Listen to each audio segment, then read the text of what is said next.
Hi, I'm Sharon and this is my new channel. I've decided to call it Dreams and Visions. It's going to be about my own personal experiences in dreams that I have been having throughout my life, like most of us do in any case. I mean, we have dreams that come and go. We forget by the morning, so we don't bother about them. We just carry on our life as normal.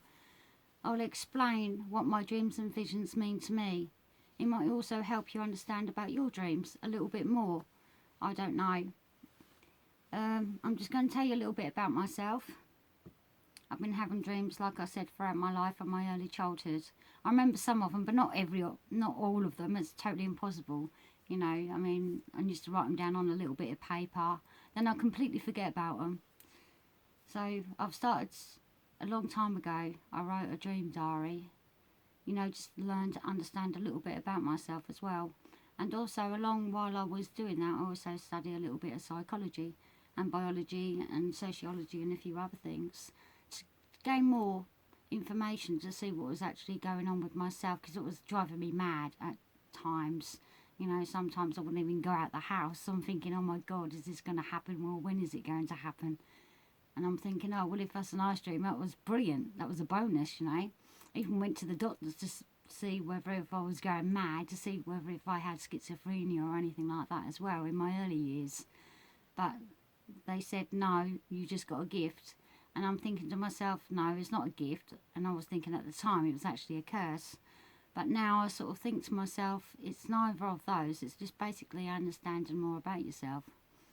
So I kept the diary for many years, and I'm going to share with you some of the dreams, what is in this book back in 2009, one of my dream diaries. And I have got quite a few more, but I don't know where they all are, and I might have destroyed them. But I managed to find this one as well, which is quite a big book. And back in also 2009, I actually done like a little booklet. Can you believe it? I can't believe it. It's called Spiritual Connection, issue 1. So I tried to get out there once before, but I wasn't very successful. So maybe perhaps this time I might be. So yeah, so I kept a dream diary. I wrote down everything, what I did during the day, also at night time, if I woke up, if I didn't sleep well, what I ate, like cheese and chocolate or anything else, what might bring on a dream. I wrote down all my feelings as well, everything in the dream, what I experienced, the colours I saw, the people I had seen, and all those kind of things. And over time, I realised that 80% of my dreams do actually come true. And I also wrote down the moon phrases as well, because it had great impact on the dreams, whether they were going to come true within the next week or so, or whether it was to do with the past. So the moon was quite an important part of my dreams, and which ones what actually came true. So basically, by keeping a diary, recognising your own senses in your dream as well, you learn all kinds of things about yourself, and it's pretty important to be able to understand my own dreams at the time. I've also learnt how to be grounded and black out any wanted activities that were trying to communicate with me as well. Basically blocking out the messages what are quite hurtful and not very pleasant. So you learn to block those out, and you think, oh, I don't want to know about that nonsense, so give me something. If you do want anything, you know, what's quite important, something you can do with, or something was quite useful. I'm also going to be talking about like messages or premonitions people may think they are in my dreams. Nowadays, I just tend to write down what's life and death situation. Something what is important, what's not going to waste my time, something I can work with, something I can do, what can perhaps help others or myself. Yeah, and that's what I'm doing, and I'm, you know, quite happy now to share that information with you.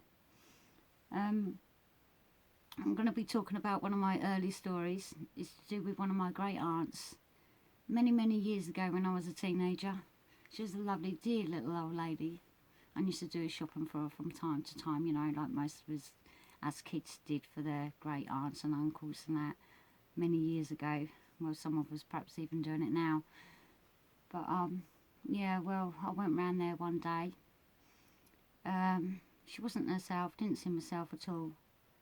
She was like talking about a bit like the future in a way, but not about herself. It was a bit like she was reading a book, but she wasn't reading a book, you know, but it's a way I'm describing it to you. And she was talking about all sorts of things, and I can't really remember everything she was talking about. And she was going on about her bird in a cage, and I said all birds should be free and should be free to fly around, you know, but she seemed to love a little bird. I think it was a canary or something like that. Well, anyway, I got my senses at the time, and she didn't really say that she wasn't feeling very well or anything like that, but obviously I knew that she was going to pass away. I mean, I was very young at the time, and I remember I went back to my parents and I told them, and I actually cried, you know, and I said, you need to get her daughters and their sons down there so they can see her. And obviously my parents, they took notice of me, and they actually, you know, phoned them up and told them, and obviously told them what I said, you know. So they went down that week, which was great. Don't know what day or anything because I can't remember, but yeah, they went down and they'd seen her and she was absolutely fine and everything. And then after a few days she'd passed away. She died suddenly, I think it was a heart attack some time ago.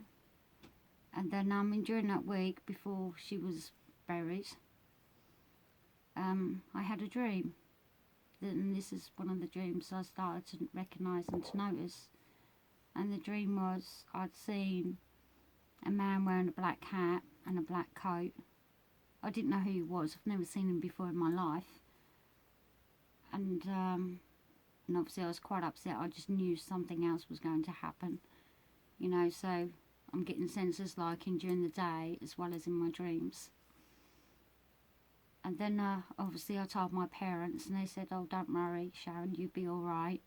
You know, everything's going to be all right. Stop worrying, Sharon. You know, I got this constantly throughout my childhood when I was having these dreams, visions or senses coming to me, you know.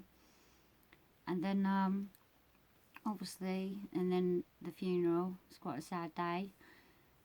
And then later on that night, some people went back to places, you know, to celebrate their life and everything like some people do. And then the next morning, the person had passed away, the one who was leading the hearse. Of course, he was wearing a black hat and a black coat, and he went back to my uncle's to have a drink that night, you know, the night of the funeral, and he passed away of natural causes. And then from there onwards, I think I was perhaps known as the witch of that time. You know, I was mainly the main person they spoke about, you know, during that time. And, you know, I just went very quiet and everything, but I just knew that there's nothing I could do about that. That was just natural causes, you see. Some things you can and some things you can't. But anyway, look out for my new channel, and this is going to be about my dreams and my visions, and I'm going to share them experiences with you. Thank you.